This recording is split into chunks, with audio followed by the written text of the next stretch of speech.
I'm going to give it about 1 or 2 minutes just to let people log on and actually load the pages. So about 12:02 Eastern Standard Time will begin. Okay.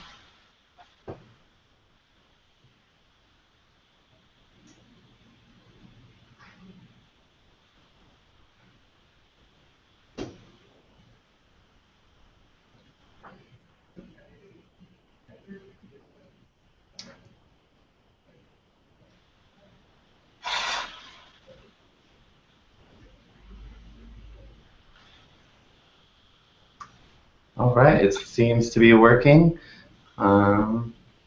Let's go ahead and begin. All right, so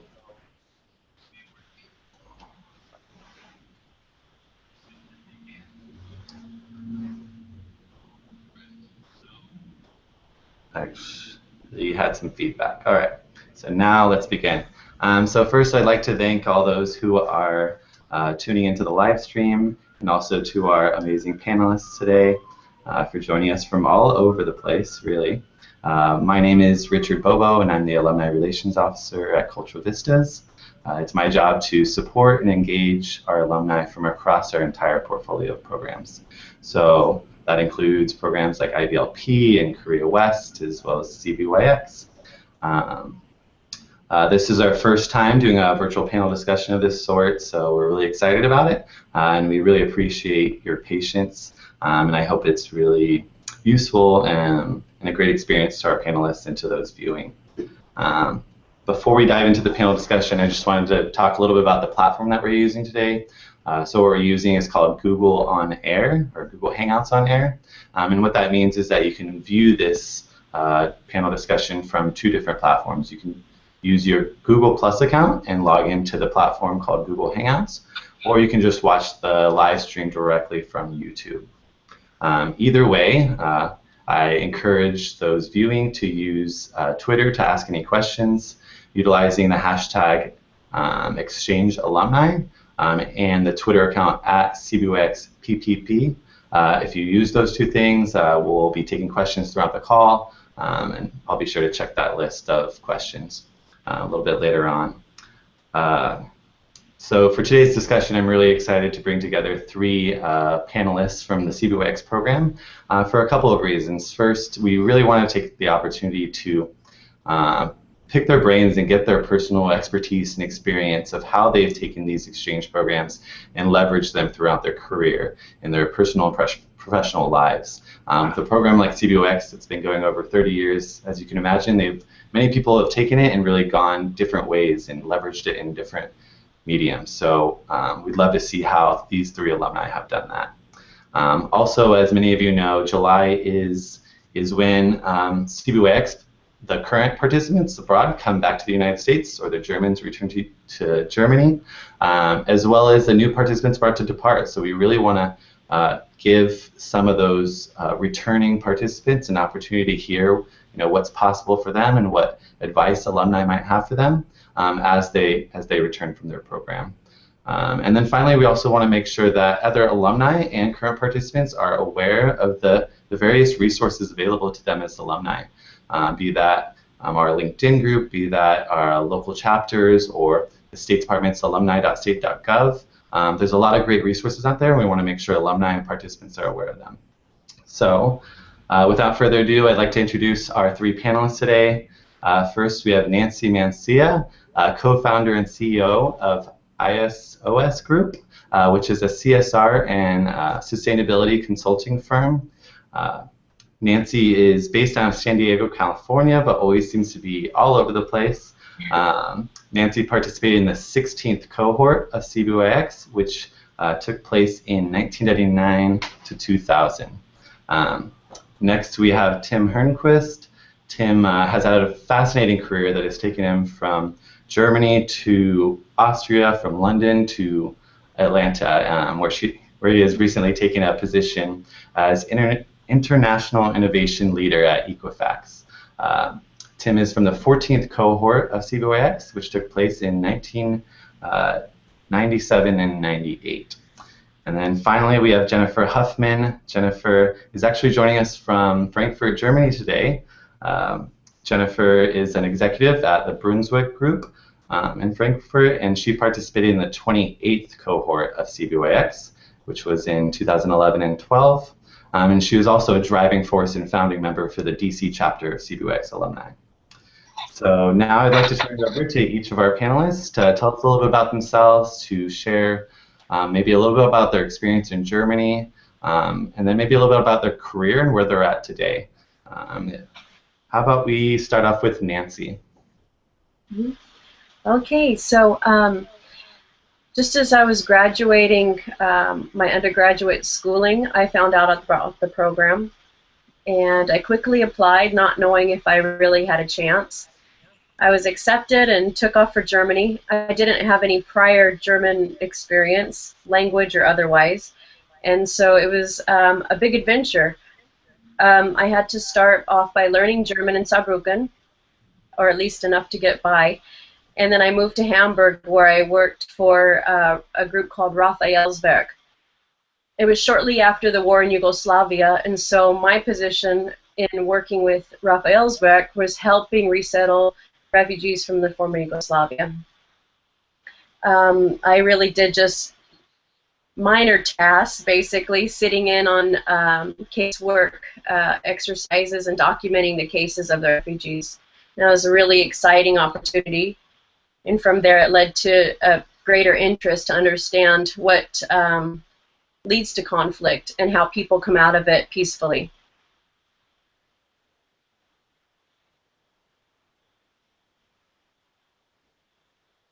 I'll leave it for the others now. I guess maybe I'll pick up from there then, since I'm in the middle, maybe. Yeah, my name is Hernquist. And like Richard said, I went to Germany in 1997. That was shortly after I graduated from Allegheny College. I graduated with a double BA in International Studies and German, so I had some German language, although I realized I couldn't speak it very well when I got there, so the extra language course in Cologne was very good. For my internship, I was lucky to have a coordinator that got me a great job at Sony, working at the European headquarters, which was based in Cologne at that time. And I was working for a components group. And sadly to say, this will age me, and all the young people on the call will be surprised to hear, but I was busy selling floppy disk drives at that time. So oof, that business died quickly thereafter, though, I have to say. Yeah, and I was doing a full financial analyst job there, which was really interesting. But I wasn't doing really an internship. They called it internship, but I was actually a paternity cover for one of my colleagues. And when July rolled around, they asked me if I could stay on. And I had really enjoyed my German experience. I had tremendous host families, tremendous friends built up already, and Sony was a big opportunity. So I came back for the final seminar in DC, and then quickly flew back out to Germany. And I'd like to say that my internship lasted 17 years, because I continued on at Sony through the transition to the European headquarters in Berlin. As you know, maybe the Sony Center, if any of you've been there. Sony Center, big Sony logo for 6 years, and loved that. And then moved to Austria and Vienna and did product marketing for digital cameras. Taking pictures for over a year in the Alps was a pretty good job. And then I moved eventually with Sony to London to work on mobile phones, product management for mobile phones, and was great. Eventually, throughout that time, I met my wife. She was also a CBYXer. She was maybe with you, Nancy. I'm not really sure. She was 99 in 2002, I think. Her name was Betsy Lang at that time. But she and I had a son in London, and then we decided we wanted to raise our children in America, so we got a chance to move with Sony back to Atlanta. Very great. And since then I've been here, and recently like Richard said, took on a job mainly because of all of my international experience that CBYX kicked off. Working in a global company based in Europe, understanding the differences in cultural diversity, and with the link to technology. So that's it's been it was a real step for me to be able to build a career that continues to have an international focus. I'll hand it over to Jennifer. Thanks, Tim. Well, I'll make you feel better by telling you that when my parents shipped a bunch of stuff recently to me, I guess a couple years ago, saying, "You're out of the house in California," they included floppy disks in the boxes. So I got to pull those out again and realize I had no computer to put the disks in anymore. But I know those days. I know those days. Again, everyone watching, I'm Jennifer. I was in Germany in 2011, 2012, and for CBYX, I did language school in Cologne. I had already had a study abroad experience in Germany, so I was at a middle, more advanced level when I arrived. So it just goes to show they'll take you at any language level for CBYX, which is great. I moved to Berlin. I had the best host family imaginable, and I did an internship in the German Bundestag, which was actually a connection through my host grandfather, who was good friends with the parliamentarian that I worked for. I had a fabulous time. I think the purpose of the internship experience was really to be a sponge and soak up everything that you can while you're there. I had interned actually in Congress before as well during my undergraduate degree, so it was a really neat comparison to see how daily life in a democracy runs in the US and compare that to daily life in a democracy in Germany. So that was, I really enjoyed it. My life so far post CBYX has been very inconsistent, so it goes to show that you can bounce around and still do some pretty cool stuff as I sort out my own career path myself, just having returned from the CBYX program 4 years ago. So I returned from CBYX and decided to apply to graduate school. Before I started the next year, I interned at a think tank in Washington, D.C. that focused on German-American relations. I then interned in the U.S. consulate in Frankfurt in the political economics section. Started my master's degree in German and European studies at Georgetown from August 2013 and wrapped that up last May. During that time, I decided to transition a little bit away from my policy focus and look more into business and government affairs. So during my graduate degree, I interned at BMW in Munich at their headquarters in their government affairs office.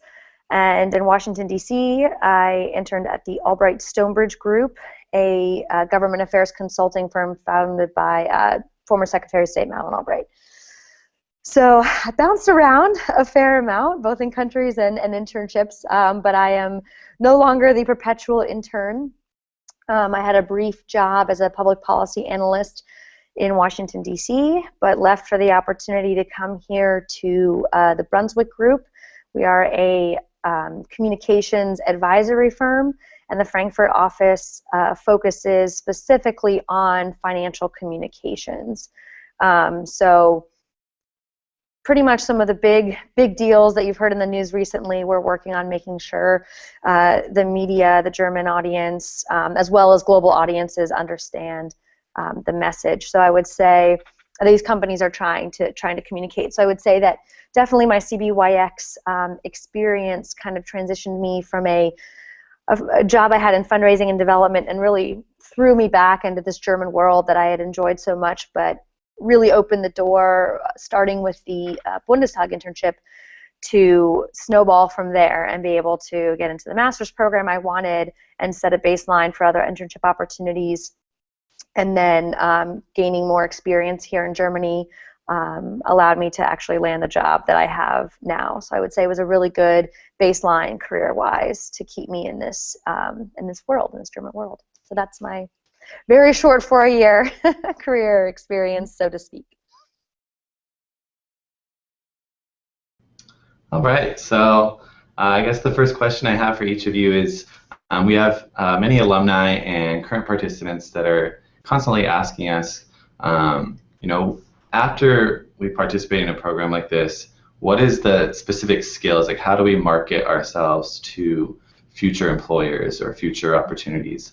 Are there certain key words that you should be using or you should be emphasizing that you really gain from this experience? You could look at this from the perspective of, you know, things you've applied to and gotten, what stood out, or also, or maybe if you were hiring somebody, what is it that you're looking for? Mm-hmm. Anybody can you all hear me? Yes, yes. Okay, sorry, I'm experiencing some technical difficulties, but to address your question, I think first and foremost, I think the agility of people coming out of the program. We really learn how to bounce back and in and out of cultures and to manage any type of situation, and then also to really trust in your inner gut. And that's something that's highly valuable. We rarely see that come across in people who haven't had the opportunity to live overseas and maneuver the society as we're, I wouldn't say forced, but you know, you really have to if you want to achieve anything on a daily basis. So having that multicultural perspective, being able to work with multi-stakeholder audiences across different perspectives and manage programs, because essentially regardless of the sector or the position that we're in, we really learn how to you know, have some strong program management skills. Wonderful. Yeah, I would pick up on that as well.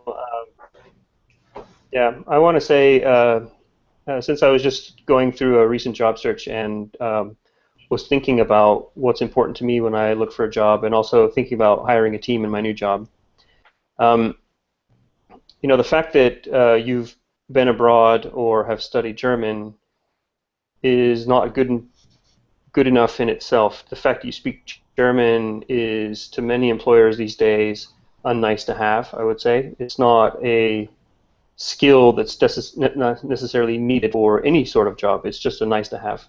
Mm-hmm. What has really stood out is the ability, like Nancy said, to maneuver through different situations with a seamless attitude and ability to read rooms, read people in a quicker fashion. I think that is what has come out of it. Mm-hmm. I think if you're looking to go for a German company, the fact that you've studied German and lived in Germany is great. It's not going to get you the job. You still need to be a strong marketer or financial person. And then that kind of second soft skill, emotional skill, is what's going to come as the final benefit to the employer. Mm-hmm. I would also say that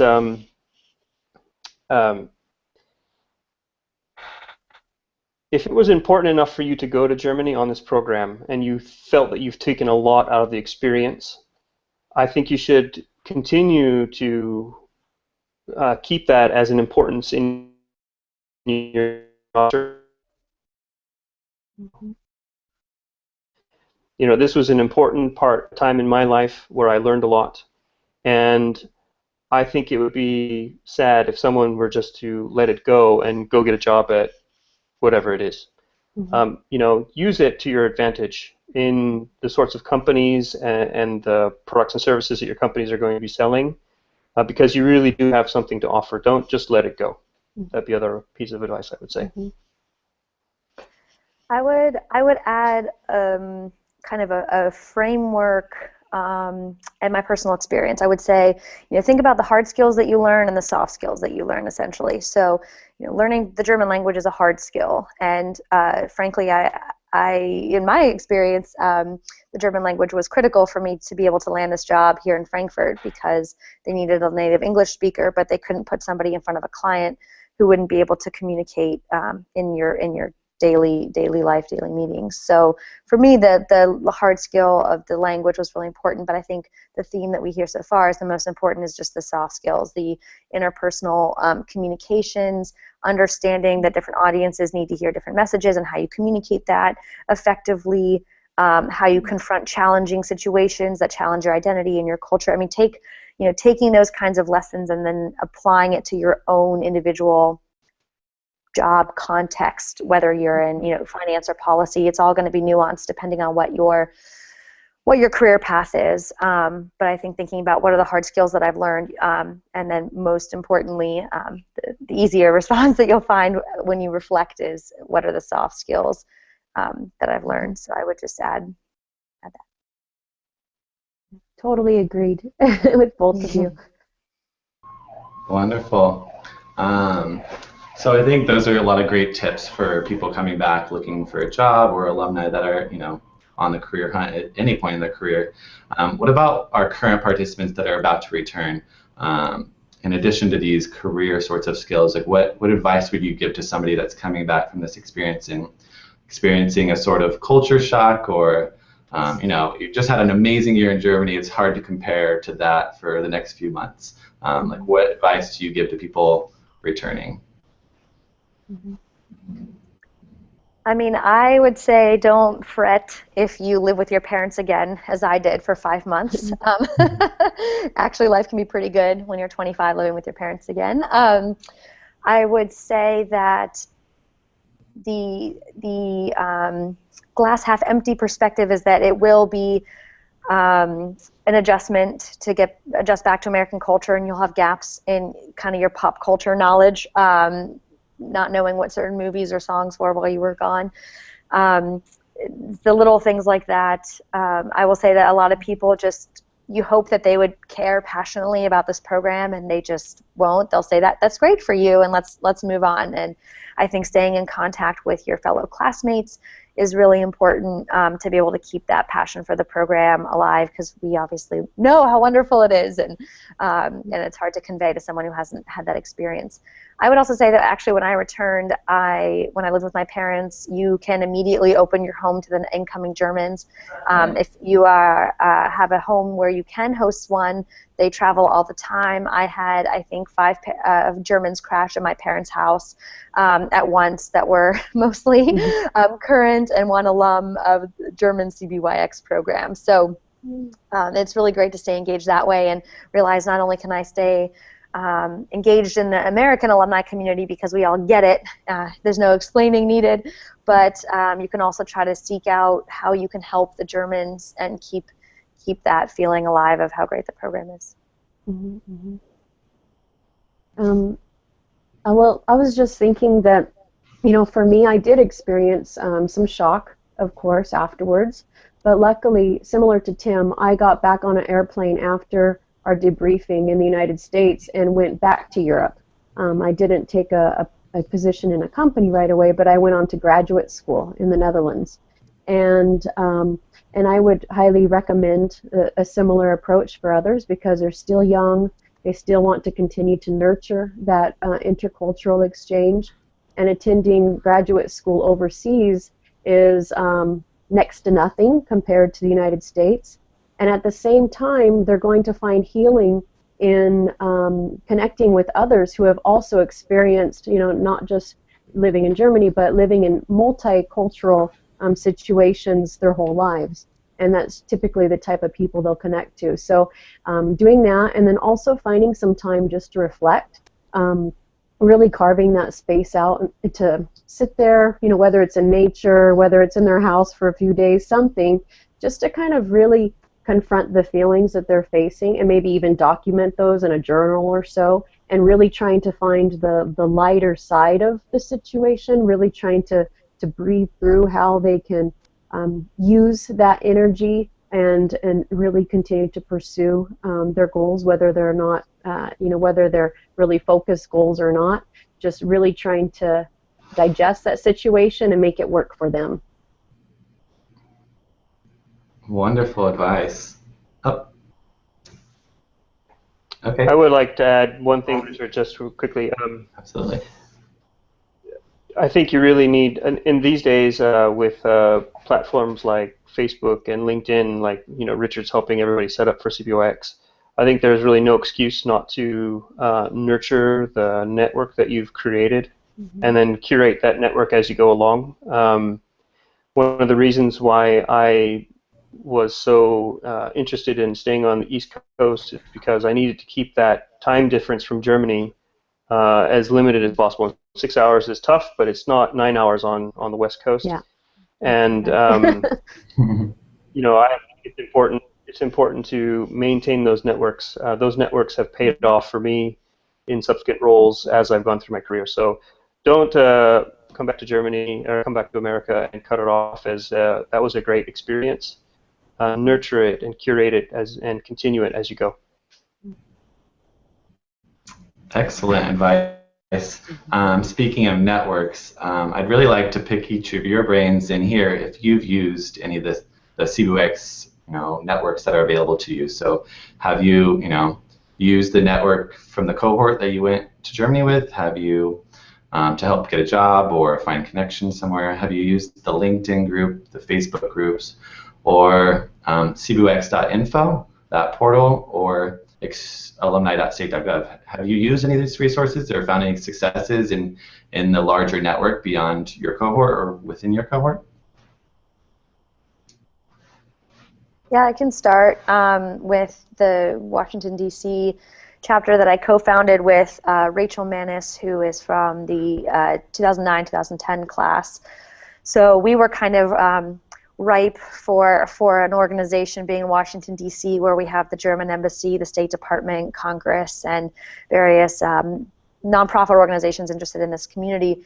So we actually met, by the way, when she was doing her master's in Berlin and I was on my CBYX program. After I said, I'm doing this great program called CBYX, and she said, I did it too. So that's where we actually first connected, and then stumbled upon each other back in DC and decided to kick things off. So I would say that we used Cultural Vista's support. We used LinkedIn. Our goal was obviously to start this group, so it wasn't as much about personal networking oriented toward my career, but let's find as many people as we can in this area and meet for Stammtische or go to the German American Heritage Museum or do the Oktoberfest 5K run or invite the German congressional interns to happy hour with us and things like that. So we used mostly our own networks at LinkedIn and Cultural Business support to just constantly advertise and draw people in. I think we have about 50 or 60 emails a year and a half later, so that's pretty good. But I would say that the stories that I've been hearing from some people who have become members and come to our events have said, I heard about you and I was new to DC for this job, and I was grateful that I had an instant community to go and meet with, even just our once a month or more events. People were very thrilled to have an instant community in their new city. And the great thing about CBYX is that they purposely pick us from all sorts of communities and states all over the country. So that was how we tried to grow and develop, and slowly through word of mouth as well, people have come to our group. So I would say that I haven't Nancy? used it at all. I'm going to jump in front of Nancy. Sorry. No, go ahead. I haven't used it, and I felt it always that it was a lacking thing in my own repertoire of networking. But I have to say, Richard, since you've been on board and you've focused a little bit more on alumni relations, I have seen a definite improvement, and I'm pretty excited about the things you've got going and the plans you have. So I think that's definitely going to improve. I have connections with, of course, my wife. She was a CBYXer, but I also have 2 friends from my group that I have daily or weekly contact with. So those have been good friends, long-lasting, over 20 years lasting relationships, that I've been able to maintain that way. And I really hope that we can build out this network more, and I can take advantage of it as I go ahead in my career still as well. And I feel the same. Oh, go ahead, Jennifer. I want to throw more small thing. When you said networking, having just come from DC, I like to just remind people generally that networking is definitely a two-way thing. It doesn't matter where you are in your career. It is advantageous for people further in their career to meet younger people and vice versa. And I think remembering that as we go through the CBYX networking as well, it's not just about people from year 2 supporting people from year 31, but really just being one united community through this shared experience, regardless of where you stand in age or career path or whatever. That's really good advice. I feel like I'm just now at the point in my life where I realize what formal networking is. I never really, it was always very unconscious that I interacted with folks and just kept a really tight connection with the people that were on my program. And now only recently, via Richard's efforts, am I really getting, more active formally. And just in one instance, he introduced me to a local alumnus here in San Diego, Chris Angel, and her and I have been able to connect, and we're already like brainstorming new entrepreneurial ideas. And so, I mean, as if we don't already have enough on our plates, we're trying to think of how to create something else together here in San Diego. So that's really exciting, and I guess advantageous component of this networking opportunity. That's absolutely wonderful to hear. So many great sound bites. I was wanting to tweet all of that if I had my phone next to me. But I have a question for Jennifer. As one of the founding people for the DC chapter, how did you go about doing that? I think I've already found a lot of alumni in other cities that are really interested in just doing an event or getting together. And so we've started to create these Facebook groups and tools for them to start to do these. But what convinced you to do that, and what kind of steps did you take to start getting people together and holding events on your own? What convinced me to do it wasn't actually too hard. I saw the interest at the summer sessions at Georgetown and knew just the way people talked about it. What we just didn't have was leadership. We didn't have a couple of people to really be the consistent force to be able to develop something. And so I was also a grad student, so I had lots of flexible hours, which was great, working hard, but can show up to people's workplaces to meet with them to discuss event and funding and things like that, so that was helpful. I would just say that I think it's great if one or two people can take the lead together in a certain city. It doesn't, by taking the lead, I don't necessarily mean that one takes on all of the work.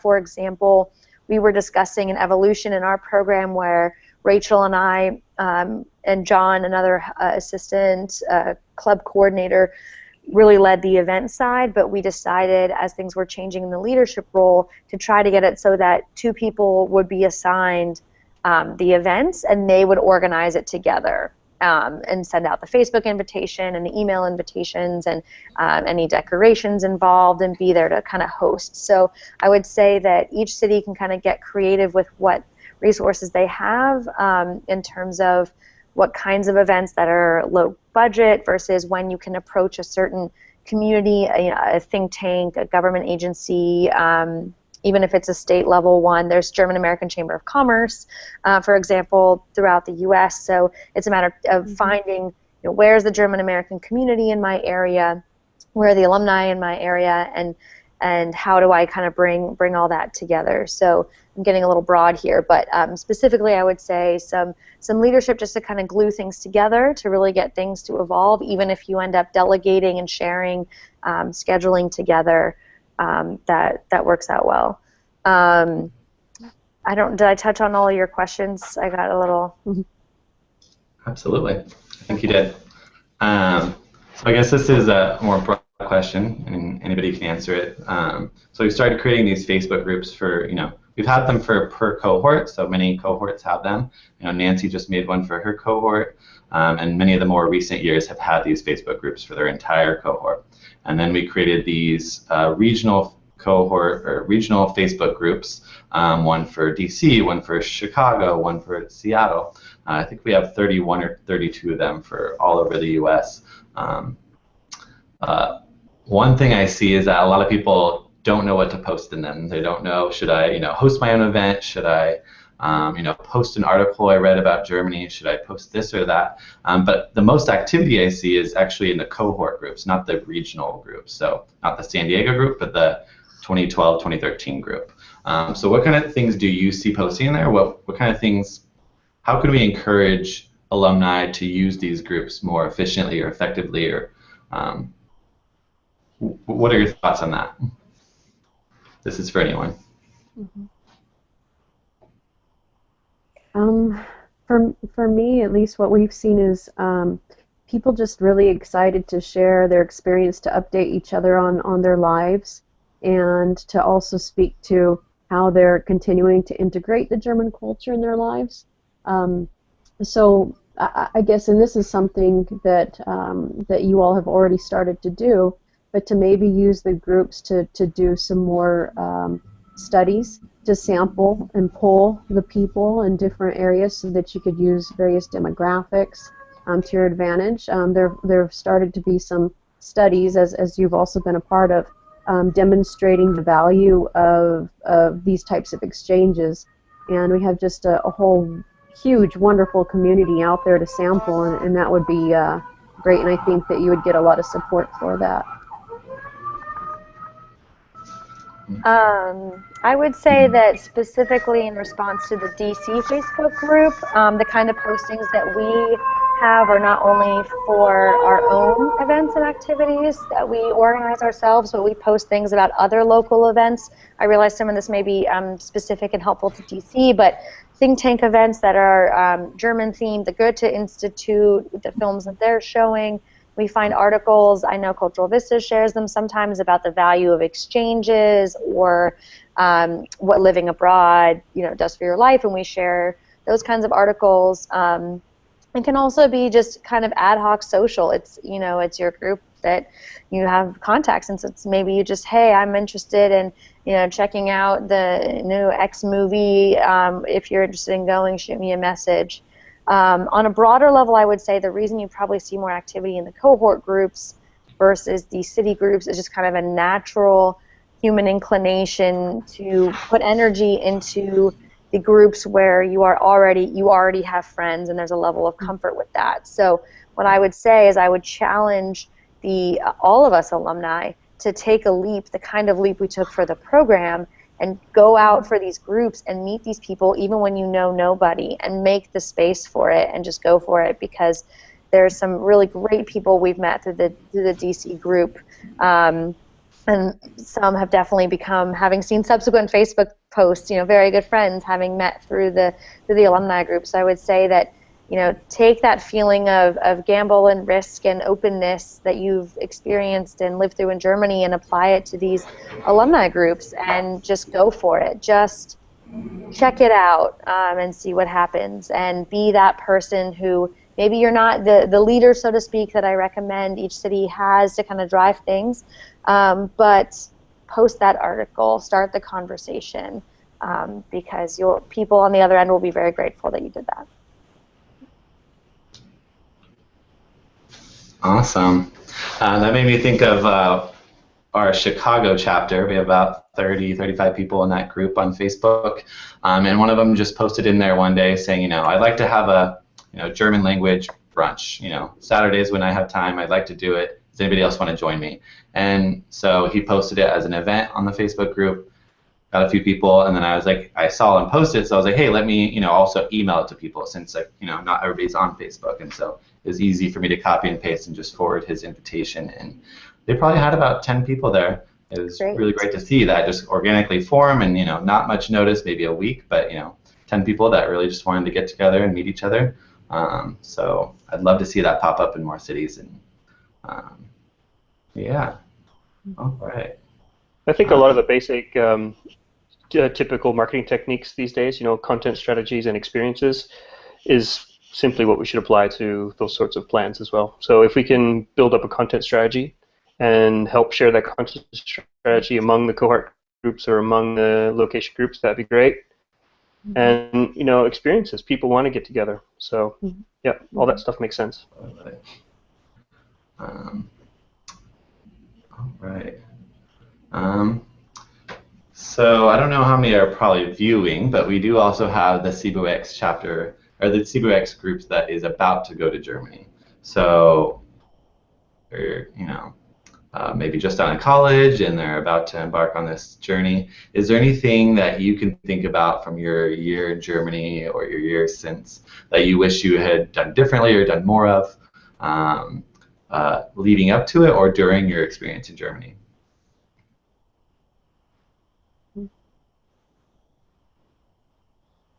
Yeah, definitely. I would say generally, as with anything, the more you put in, the more you get out. So, for example, when I did my community service at a soup kitchen in East Berlin, I decided that 40 hours wasn't enough. I was just being with these great people, very giving people, and I wanted to be surrounded by that more often. And when I was stressed, I found it a de-stressor. So I think I ended up doing 60 or 70 hours until it just conflicted too much with my job later in the year. So, just the more you put in, the more you get out.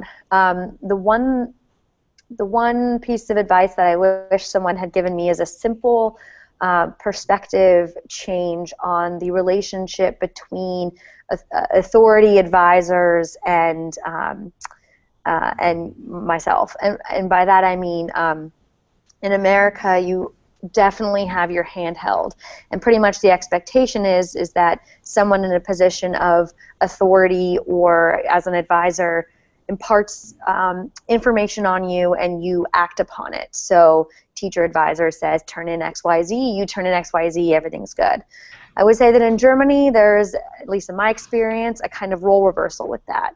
So you, as the individual with the situation, the individual context, the individual tasks that need to get done, need to approach authority and say, from you, I need help, I need this for assistance, whether it's reading through your resume with your Get Eat Set advisor or a professor, whatever, going to them and saying, I need help with XYZ, can you help me with this? I found that generally in my experience in Berlin, there was that just kind of misunderstanding where one side was waiting to be approached and one side was waiting for authority to impart information and tasks and wisdom upon them. So there just kind of left this gap of frustration, so to speak. So I would say that's continued, having that knowledge has continued to help me succeed in Germany through other experiences. So I would say really take ownership, be on top of your own activities and what you need. Sometimes it's frustrating when you think the person with authority should be the one who tells the person who doesn't know something what they need to know, but I would just challenge you to remind yourself of that perspective and know that you need to be proactive in order to get what you need and get the most out of your year. Awesome. Great advice. So I think we got some great advice for our participants about to return, also our participants that are about to head out to Germany or to the U.S. One thing that Tim mentioned in his introduction was about how the experience has helped him, helped his career and how he thinks about hiring staff. I'm curious how we take the international experience and how we frame it, how we use it to our advantage or to help us get jobs or opportunities through our careers, and how that might change. So maybe right when you get back from your exchange experience, you might, I don't know, frame it in a way that it helps you get into grad school or into an earlier career job. But as somebody who's much further in their career and at a much higher level, how have you used that experience to help you get there at this point in your career? Yeah, I think it's a common debate that's ongoing in the general American higher education system now, or even in regular school systems around the country, is, are we learning for tests and hard skills, or are we educating students? And I've always framed it in that way to my potential employers and all the people I've had interviews with, is that, I'm a liberal arts student. I've learned to read and write. I was an exchange student. I learned to read and write in a different language with different people with different perspectives, and I think that's that kind of nuance around the ability to learn a hard skill, no problem. Just spend the time with me to teach me that, no problem. But to be able to engage with everyone you work with, to be able to build networks, bridge communities, bridge diversity through the experiences you've built in an experience like this, I think is invaluable. And if you show people that you've been educated on cultural diversity rather than you're a great accountant, I think I think people who are hiring today, maybe not 15 years ago, but hiring today, are looking for someone who can be a leader in the sense that they can read a room, they understand the people, and they have spent enough time with each of those people to have some background, to understand some soft skills of people. I couldn't echo that enough. Yeah, they're looking for me as a bridge or an influencer, and you're not always going to get that from someone who's only studied hard skills. What we have as a group now in common is an experience where we have been put in a situation where we've had to think on the fly and so use our resources, which is people around you, and oftentimes those people are from a different culture. So you build this ability to be in a diversity that's what you what it is. So that's what I would say. Position it as an education. Yeah. Okay. And wonderful. I couldn't echo that enough because, I guess, like Jennifer, my path wasn't, so clear. I went through so many different situations, but it was getting into things and really understanding that in some way I had a value to provide. And it wasn't until we started our company, ISOS Group, that I really saw all of this come through and being that bridge. Because one, you have the ability to be a risk taker. Two, you have the ability to be able to, like Tim was saying, get in, scan the room, understand what's needed, the sentiment in the room, and take that to the next level to seek the solutions that you're trying to, I guess, pursue. With our group, we represent a global standard out of the Netherlands for sustainability reporting, and another one out of England, out of the UK, for a greenhouse gas reporting. And when we first came into this space, no one in the United States wanted to do something the Europeans were doing. But we thought, hey, we can get in there, we can do it, we can translate the cultural sentiment to our cultural context and make it happen. And I think now we've seen success in that, but I think it's that ability to be a driver of change, to be a bridge, and to be able to understand the sensitivities at hand to, again, navigate the situation and see through the solutions. So yeah, it's incredibly valuable in that sense. I know I'm early on in my career, but a simple example perhaps to sum it up is I've convinced a London-based PR firm, I convinced their Frankfurt office, which focuses on financial communications, so PR and finance, to hire an American out of the United States with a policy background. I mean, I'm still wondering why they took me, but I think we get wrapped up in exactly what Tim was saying of, that I can do XYZ hard skill, yet they want someone who, perhaps CBYX again was a part of the reason I got this job, because they see those things as strengths as well. So. Yeah, listen to the problem first, and then adapt your skills to that problem. And you have to be able to listen first. Yeah. And Richard, if it's okay, that just reminded me of one of your previous questions on I guess recommendations for people entering into the program. Just as Tim was just saying, for me, the biggest, I guess, lesson learned coming from the United States is that we're so used to filling every minute with sound, and you have to get used to silence and to just hearing kind of your inner voice, and that could be shocking.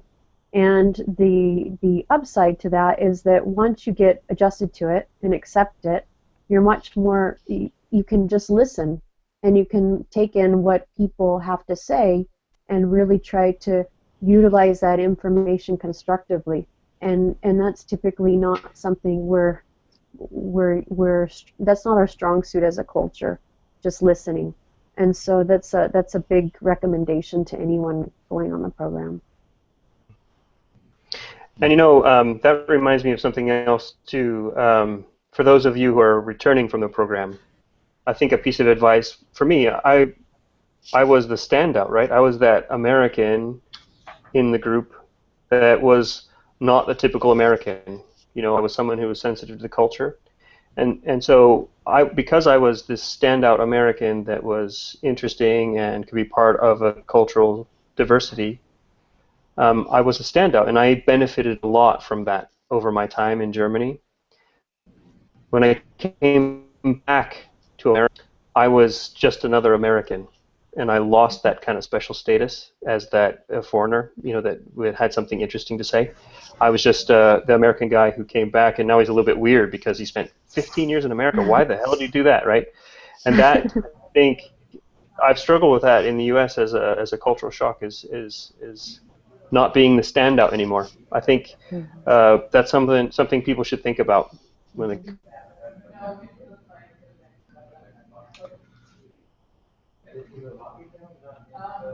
Freeze for a second. All right, so we just have a few minutes left, about 5 minutes left. Can you guys hear me? Okay. Yeah. Is there any other advice, or actually, here's a question. We've talked about some of the skills that people come back, the skills they kind of put on their resume and gain from the experience. Have any of you had any specific doors open for you because of the alumni network or because of the program?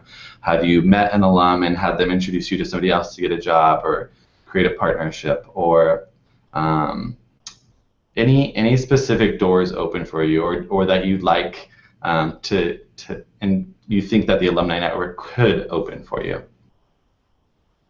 And maybe if you can't think of a CBYX one, maybe think of a university one. I think alumni networks have this strong power of, many people have this common experience of going to a certain university or going to Germany for a year. And often because of that, that one connection, it makes us want to help each other in some way or support each other by mentoring or giving advice. Is there any doors that have opened up for you because of an alumni network? I would pitch it the other way around. I think we have an obligation to maybe pay it forward a little bit and say, well, at least I do. I'm trying to, maybe not in the most organized fashion like Jennifer has done so far, but I'm trying to be the one that opens doors to people, if I can do now. And one example of that is that my internship coordinator that originally helped me find my job at Sony, her daughter spent the summer with us. Similar to what Jennifer said too, is that opening those doors now that we have a stable career ongoing. I didn't have any doors that opened through CBYX, to be honest, but I used my experiences. But that doesn't mean I can't open doors now. Mm-hmm. Yeah, I don't have a specific CBYX example, but I would say your larger point is just about the power of networking, and I would say that when you live in DC for a while, the word networking enters your vocabulary and lifestyle very quickly. But I think there's 2 points. I think networking, if it's a tainted word for you, should be reframed as relationship building, because networking is a two-way street. I have had people that I've done informational interviews with, and they come back to me later with some, question, or hey, can I put you in touch with somebody else? I think you'd be a great contact for them. So networking is not one way; it's two-way, which plays to both Richard and Tim's points. Second, I would say the onus is upon you to really grab and seize that network. Some people have asked me, wow, you were an American hired out of into Germany. That doesn't happen that often. What happened? And I networked. I met someone who was a researcher at Georgetown. Met him for 45 minutes. Talked to him about Germany and the U.S. He's a German who lives in Düsseldorf. He said, I want to put you in touch with a friend of mine who does government affairs at Brunswick Group in Berlin. And so we set up a phone interview, telephone informational interview from, he talked to me for 45 minutes from Berlin. I was sitting in an office in D.C. I mean, networking doesn't have to be a coffee in your same city. Where we live in a day and age where, heck, I just use an old-fashioned landline to network. And my resume went around the office, and a few hoops later, I got the job offer. So it didn't start with a really tightly knit community even. It started with interest and education, again, as a theme so far. Where are you in your career path? How did you get there? What are the skills, and what can I adapt in my own life? I'm not here to hand you a resume. I'm not here to meet you for coffee, have you on the phone, and say, hey, can you critique and send my resume around your office? I'm here to learn from you, learn how you've developed, how you've evolved, and see if I can apply that in my life. And as kind of my unsolicited advice, it would be more often than not when you approach the experience as an educational one, people want your resume to then go around the office, and you don't need to ask to have it sent around the office. So I would say, yeah, CBYX is another one. I go to the monthly CBYX Stammtisches here in Frankfurt with the German alumni. So it, cross borders, use in person, use the phone, use whatever. CBYX is fabulous, but networking in a genuine two-way relationship about education, I think, can land you in some naturally, as a side effect, as an organic outcome, can land you in some pretty good places. Mm-hmm. All right, so one final question I have for you guys. This is a little bit selfish, but it's the answer or a question I really want to ask all of you. It's, okay, if the CBYX Alumni Network, if it could be whatever you wanted it to be, if dream up, we had lots of money to spend on events or networks, what would the CBYX Alumni Network look like to you if you could have it your way?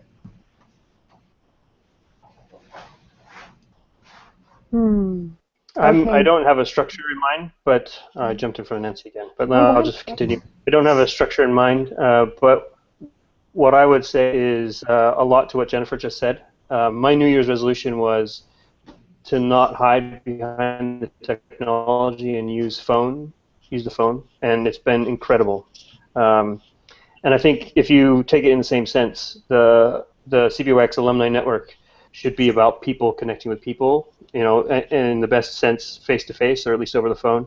Let's not build up a lot of technology things that people can hide behind. Let's create experiences where people can come together for real. I agree with that. I just at times feel like, I guess being in San Diego, we're like the last stop on the on the Pony Express. So it's really hard to come together with folks. Luckily, I get to travel and meet people in person. But I would say for me, also being such a data geek, I think it would be really interesting to have kind of an open source system where we can register all opportunities that we may have or see, and that everyone within the network can access, and or other resources, or for instance, statements that could be used in resumes, as we were speaking to. Just anything that would help people along that everyone can access. For me, that would be like a big dream. Yeah, as the founder of the DC group, I've never given thought to how I see this evolving in the long term. No, a few thoughts. I would say that I think there's a lot of potential for transatlantic crossover, whether that's during the Germans program year in the U.S. or the Americans in Germany or German-American alumni. I think this can really, you can keep that sense of that community alive by keeping the community alive across the ocean as best you can. And I know Cultural Services has worked on that with virtual exchange and whatnot, but I think my shock when I was in Berlin was this program is almost 30 years old. How do we not have a list of Germans lining up to, or even if it's a shorter one, lining up to take on some of these Americans and vice versa? And so I think we can really be a global support network, especially between these two, the German-American communities, which is a special singular relationship, and see that crossover in the longer term. I think that would be one dream of mine, and then of course a national day where alumni across the U.S. can get together like the Germans do. That would be another thing on the list where you just. It's a big country, I know, but pick Chicago. They do brunch. Sounds like a good time. All right. These are all wonderful ideas. Thank you so much for all of them. Before we conclude, I just wanted to mention a few of the alumni websites that all of our alumni and current participants are eligible to be a part of. First is State Department's alumni.state.gov. It's a wonderful resource. All of our CBYX alumni are eligible to join it. And there's a lot of grant opportunities on there, so definitely check that out. For CBYX for young professionals, we have CBYX.info. That's a portal where you can go log in and find other alumni that you might not be able to find on LinkedIn or Facebook. And then our LinkedIn group, the Congress-Bundestag Youth Exchange for Young Professionals on LinkedIn, and that has about 700 alumni in it. We'd love to have more in there. That's a great way to peruse the expertise of each other's, where each other has gone in their career. And then also the Facebook group. So if you type in CBYX, I think -PPP, and then the city, you should find a huge list of about 30 different cities that you can join. But that's all I have. Thank you, all three of you, for joining us today. Jennifer, Nancy, Tim. It's been a wonderful conversation. I hope. It looks like we had quite a few viewers. I think at one point we had close to about 40, and I'm sure many people will watch this throughout the day and the weeks ahead on YouTube. So thank you again for joining us, and I hope to see all of you soon. Thank you, Richard. Thank you. Take care. Take Bye, care. guys. Nice meeting you. Bye. Thank you.